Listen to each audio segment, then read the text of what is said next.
Mon nom est Pascal Picard, artiste en art visuel et je travaille la soustraction en général. Cette exposition-ci, c'est la démonstration de la synthèse soustractive en utilisant les couleurs primaires synthétiques, qui est le cyan, le magenta, le jaune et le noir. Je travaille un peu comme une imprimante finalement ou de la sérigraphie, mais c'est du slow work et non pas du speed painting qu'ils appellent.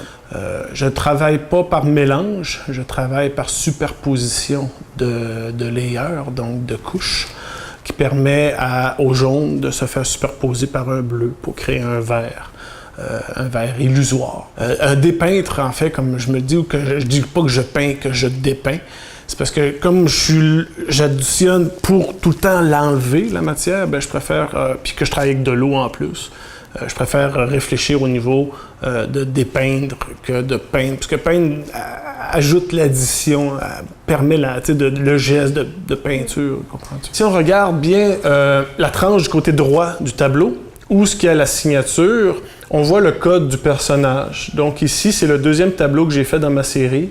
On a le cobaye, en fait, qui est Michel Garneau, qui est né en 1940. La photo a été prise à Kenogami le 16 du 5. Et ça, c'est la toile B, donc à chaque fois que j'additionne, j'utilise le même personnage, je monte les lettres pour être capable justement de pousser, pour archiver bien sûr comme un scientifique toutes mes données. Ici, on a le code couleur du personnage, donc j'ai commencé par une couche de bleu que j'ai enlevée, couche de jaune après que j'ai enlevé, puis une couche de rouge, puis que je l'ai enlevée. Ça donne ça. Si on vient de l'autre côté du tableau, on a le code couleur donc du fond. J'ai commencé par mettre le fond rouge, je l'ai enlevé. C'est pour ça qu'on voit bien ici le mélange qui se passe, qui se trame entre les deux. La contamination que j'appelle depuis tantôt, c'est exactement ça ici. Là. Ça, c'est une zone que pour moi, en fait, c'est là le vrai travail du tableau qui se fait. Et pour finir avec une couche de bleu finale que j'ai enlevée. Donc, le code QR ici permet d'aller voir l'évolution de la toile donc, sur YouTube.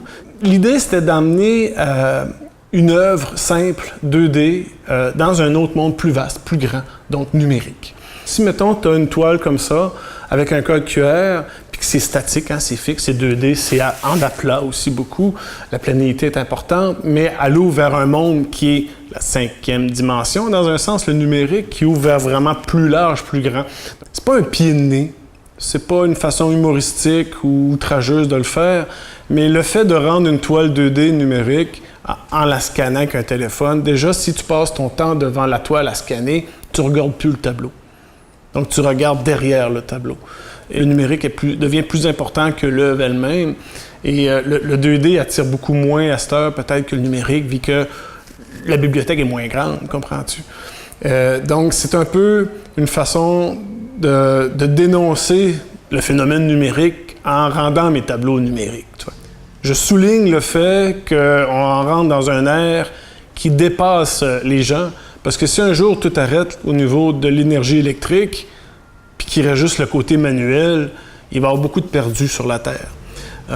Donc je me dis, est-ce qu'on est capable de mélanger les deux? Je suis en train de le faire.